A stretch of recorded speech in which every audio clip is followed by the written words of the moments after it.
So on the 50th anniversary of the league's championship games, players that had played in the Super Bowl at any point over the 50 years were presented with a golden football that they would be presenting to the high school that they went to.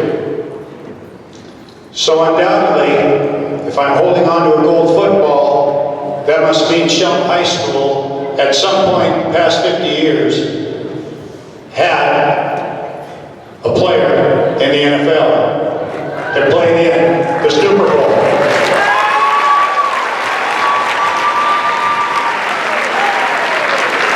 Back in 1977,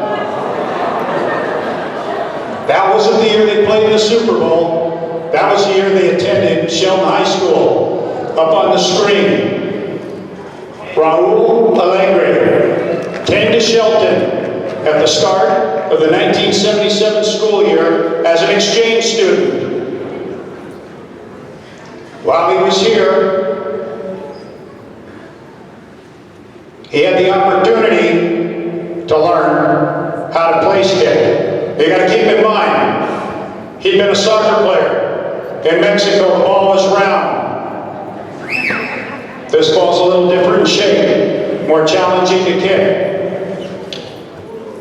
He was a success here, and as you can see, he went on to play collegiately at the University of Montana, University of Texas. Then he had a trial with the Dallas Cowboys. He was traded to Baltimore Colts, became an All-Pro, moved with the team to Indianapolis. Then he signed with the New York Giants. And in 1986, in Super Bowl 21, he was a place kicker for the Super Bowl winning New York Giants.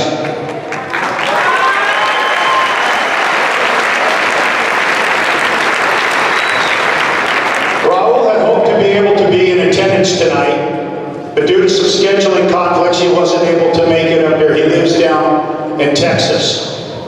But I asked him, in his absence, if he could share his story with us and provide you with an opportunity to see the gentleman that played in the Super Bowl and is the reason that Shelton is receiving a golden football tonight. Hello, Shelton, Washington. I am Raul Allegre. I was an exchange student there in the 1977-1978 school year. I grew up in Mexico, and my favorite sport was soccer. But when I came to Shelton, they did not have a soccer program. The only two options that I had to play sports were cross-country and football. I didn't really like cross-country running, and I didn't think that at 5'10", 154 pounds, and never even having seen a football game in my life, I had much of a chance to play football. But I went to one of the practices and I saw a lineman by the name of Glenn Jacobson struggling to make extra points. So I thought that maybe that could be something that I could do for the team. After practice, I went to Coach Jack Stark and I asked him if it would be okay for me to try out to be a field goal kicker. And he told me to come back the next day. That evening, I went to my host family, the Samadero family, and I told them that I was going to try out for the football team. And they looked at me like I was crazy, but they felt a little bit better when I told them that I was trying out to be a kicker. After dinner, we went outside. They had a football, so for the first time ever, I kicked trying to get ready for the tryout. The next day, I showed up. I didn't even have cleats. I didn't have soccer shoes. So the school let me borrow some football cleats. And they asked Jim Tobin, our backup quarterbacks, to come with me and to haul for me. So we went to the extra point line and kept backing up every 5 yards until we got to about the 35-yard line for the 45-yard field goal. I made two kicks without much problem, and I realized that the whole team stopped whatever they were doing, and they came and watched me. So Jim asked me to back out to the 40-yard line to try a 50-yard field goal. I made two without much problem. So he asked me if I wanted to try a 55-yard field goal. So I said, sure, why not? The exercise seemed fairly easy to me. I made the 55-yard field goal with yards to spare, and the whole team went wild.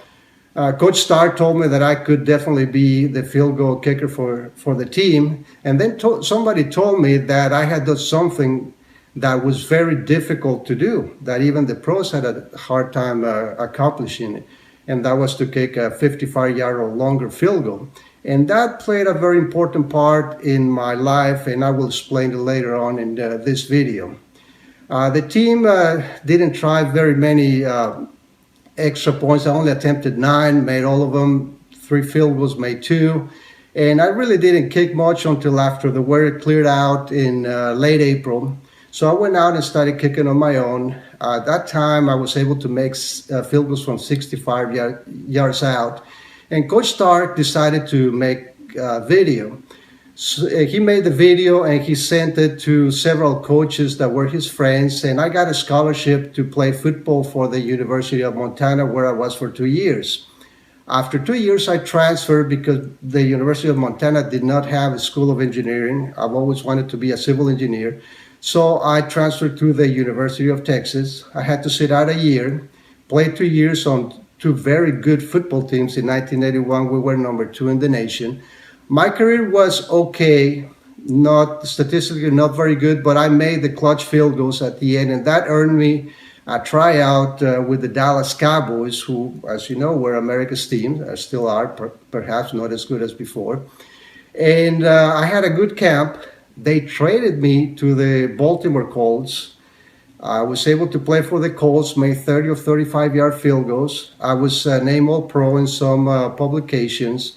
And then the team moved to Indianapolis, where I played 2 more years. Then in 1986, during training camp, I was caught by the Colts. And I thought that could have been the end of my football career. But I was signed by the New York Giants. And that year, we went on to win the Super Bowl. That earned me this Super Bowl ring. I played 5 more years with the Giants. In 1990, we went back to the Super Bowl. Unfortunately for me, I played the first part of the year, but then I was injured. But I stayed on the team, and the team won the Super Bowl after the 1990 season, Super Bowl 25, and they gave me this nice ring, so I have 2 rings now.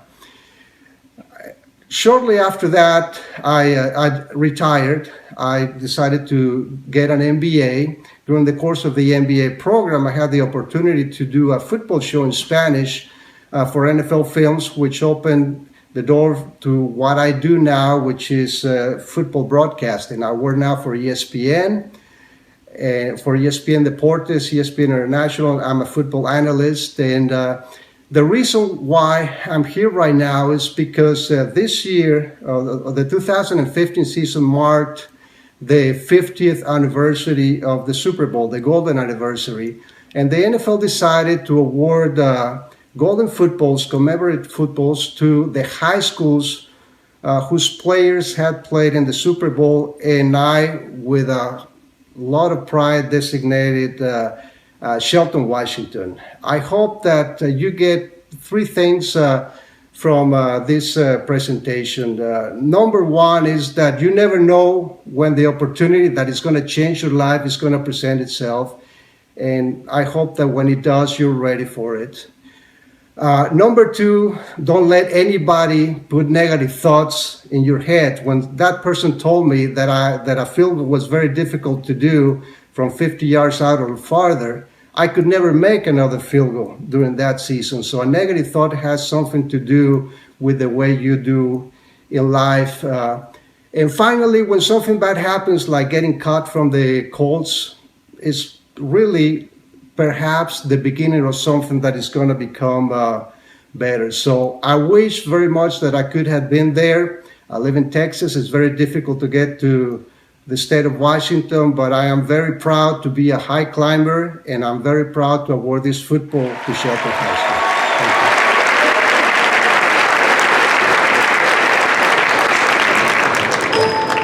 Thank you. In his absence, I think it's only fitting that we have the person that he referenced as Coach Jack Stark be the one that presents this football to Shelton High School to be displayed permanently in the trophy on the football that we have. The picture of the trophy, it says 50, and on the back of it says Shelton High School, Shelton, Washington, Raul Allegre, part of Super Bowl history, Super Bowl 21, and has the NFL logo. This time, Jack Stark, would you please come down, receive this football, because you're the man that gave him the opportunity to learn how to play American football and made it career out of it.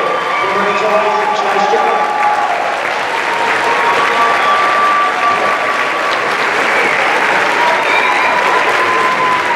Thank you very much. What a great opportunity it was to be around when Raul came to Shelton. And that same opportunity is here now for all you young people, all you climbers. So remember climber pride and do your very best all the time. Thank you very much.